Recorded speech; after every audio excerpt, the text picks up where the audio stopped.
be very treacherous on the roadways.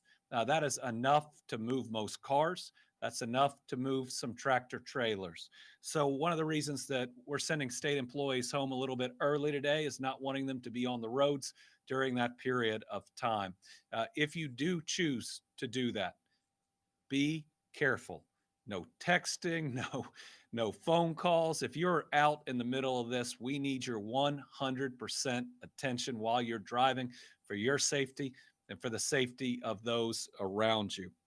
Minor flooding is possible today, and we also believe that we could lose some trees, which could definitely impact power across the Commonwealth. So certainly a chance for some minor flooding, a chance that we lose power, a chance that we have trees fall over roadways and create treacherous conditions. Our main concern right now is the condition for travel on the roads during, especially later today. If we look here is the map of where we have those power outages. Laurel County right now being one of the most significant, Hardin County as well. We expect this will go up and down throughout the day. When crews can get out there, certainly we'll see it go down, though remember, sometimes they have to turn off the power to neighborhoods to get something fixed, to get it back on for more folks. Let's move to time of arrival. If we can move to, this gives you an idea of when the biggest amount of winds is going to come through Kentucky. Again, we're really seeing noon as the time that we think folks should be the most concerned. How heavy these winds are is going to depend if we get any sun or not between really this first band that's come through and the next one that's coming. It doesn't have to be a lot of sun. If it clears even a little, then we're looking at those gusts of 60 miles an hour. If it doesn't, then hopefully those winds will be less and there will be less danger that's out there. Now, normally when we talk about if the sun comes out, we're talking about tornadoes. There is a low chance of that in this event. That is not our major concern. Our major concern is how big these wind gusts can get for folks that are either outside or traveling. And so now is the time. If you have a little break in the weather, if you got any patio furniture or anything outside, you want to bring that in. You also want to be careful about being out there, walking the dog and other things when wind is that high and when the rain could hit as much as it is. Again, look at this slide, talking about 45 to 50 mile an hour winds. If those are regular winds, that's dangerous in and of itself. That gust to 60 makes it even more dangerous. The strength, again, depends on what we're going to see here over the next couple of hours. That last one is what we're talking about. The travel and high-profile vehicles will be difficult, especially on certain roads. Let's hit the next slide. So again, this talks about the level of wind that we're seeing. This one mentions the power outages that'll certainly be possible if we lose a lot of trees. Again, that could impact travel on a lot of our roads as well. Let's move to rain accumulation. So our two big issues, and again, are wind and rain. And we've talked about that wind. The rain's going to be significant. That doesn't mean, given the drought that we've had, that we're going to have flooding, and we don't currently expect widespread flooding. But remember, this is the remnants of a hurricane that's hitting us. And I believe that we all ought to be humble enough to know that this forecast can change and that we may need to get additional information out there as it goes. If we're worried about flooding in anywhere, it's certainly Green and Cumberland River basins. But again, it shows that a large part of Kentucky will get a significant amount of rain. Flood watch is in effect for a large portion of Kentucky. That means you should be on alert, especially if you're in areas that tend to flood. I'd end by just saying the most important thing, if you're out there and you're driving, is do not drive through a flooded area. That's how we lose people. If we lose people in this weather event, it'd likely be that or the result of trees falling or folks out on the roads when the wind is coming through. So do not drive through standing water and never go around barricades. You know, if somebody is taking the time to put barricades up around a flooded area, it means that your car or your truck will likely not make it through. So please never go around those. I'm going to turn it over to Eric Gibson. First, he is our Director of Kentucky Emergency Management. We'll then hear from Mike Hancock from Transportation, and then we'll take some questions.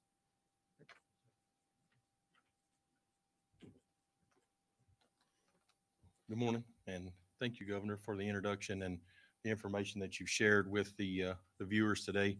As we, discuss this event, that it's an incoming storm, and we're starting to see the effects of this hurricane. It's good to know that we have made these preparations in advance of this storm. We knew this storm was coming. We're continuing to get updates regularly on every 2 hours. The National Weather Service is providing us the most current information that we can to be prepared to respond to whatever threat comes to us. And as you hear, this information is getting updated regularly. The power outages have surged just in the past hour from what they were just a little bit earlier today. Like the governor mentioned, over 20,000 outages already. That number will continue to increase. The saturated ground, bringing the trees down over the lines. We've got some real risks to be concerned about. The Emergency Operations Center is operational. It's staffed and will be staffed throughout the event, just like we should be. Our staff are already there. They're monitoring. They're working with the Weather Service. We're working with our local partners. Many of our local fire and rescue departments have been contacted today, yesterday. As we build these rosters for the teams, we're ready to deploy if needed anywhere across the state. We have members that are ready to come to your aid. We also worked with our state police friends and our National Guard friends to have our air assets available if that becomes a necessity to get people to safety. So we're preparing our assets. We make sure that we're ready to respond to whatever the threat may be, and we continue to be staged and prepared to help that local agency, whatever the local event is. We're there to assist them. We have our state partners already invited into the Emergency Operations Center with the Energy Cabinet, the Transportation Cabinet. We're working with our state partners to be that agency that you expect us to be, to coordinate that response. Our level of preparedness right now is just being ready to respond. We're not actually in the act of sending anybody out to anything. We're waiting for that call to come in. So as we continue to be there, your local emergency management agency is there to help you. Your local first responders are there to help you, and we're there to assist them if that need becomes a state level need.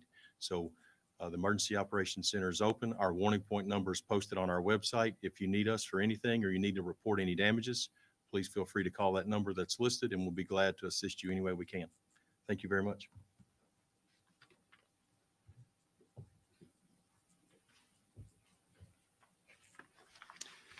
Thank you, Governor. Thank you, Eric. This morning, Team Kentucky is proud to have some of the best public servants around who are ready to spring into action to keep everyone safe. Like you, our state transportation staff has been monitoring the weather, and our crews have been prepping equipment and chainsaws to help with debris removal to keep roads clear.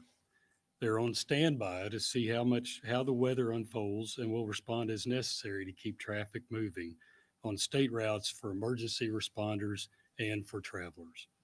With high winds, the threat of downed trees and power lines, as well as flying debris, is high. These can all pose roadway safety hazards. If you can avoid travel when winds are high and rainfall is heavy, please do. This will give the crews and first responders the time and space needed to protect the public.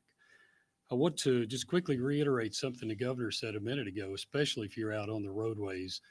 Be respectful of the large trucks and other vehicles that are out there with you.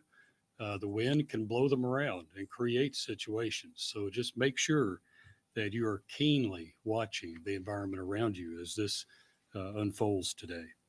If you must travel today, please remember, never drive through high water, as only a few inches of water can float a car. Turn around and don't drown. Take it slow. Avoid hard braking. Hydroplaning most often occurs when a vehicle is driving too fast in wet conditions. Keep your headlights, keep both hands on the wheel, and keep a safe distance from vehicles around you. Never touch down utility lines or try to move trees tangled in those lines. If you encounter a dark traffic signal, treat the intersection like a four-way stop. Secure your load. Make sure any items you're transporting have been securely tied or covered. And be mindful of debris remaining alongside roads. Crews often move debris to the right of way to make a clear path and will return shortly to clean all of that up. Urge everyone to stay weather alert by monitoring weather forecasts today. And finally, check traffic on a navigational app like Waze or on the KYTC website at gokentucky.ky.gov. Now I'll turn it back over to the governor.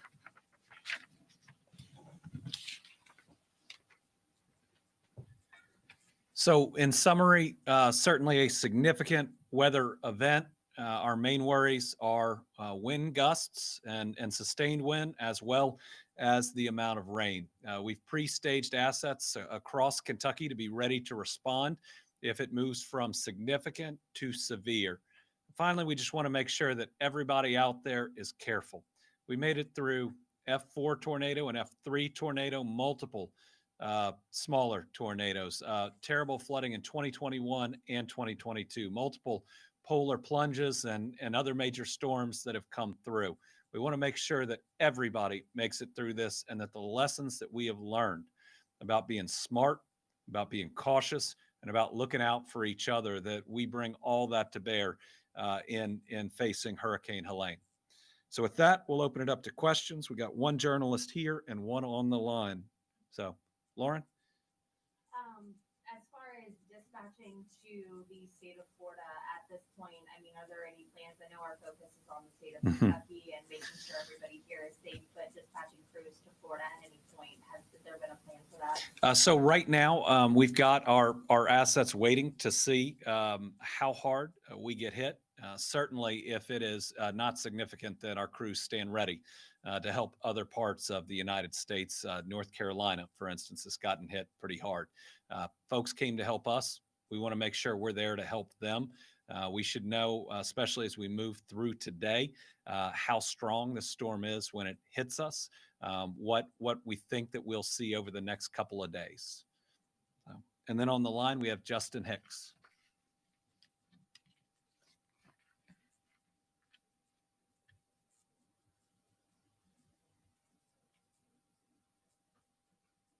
Okay, we'll get Justin's question answered offline. Thank you all. Everybody be careful out there. Remember, this is going to extend probably through Sunday. Be safe. Take care of those around you. Let's make sure everybody gets through this one. Thank you.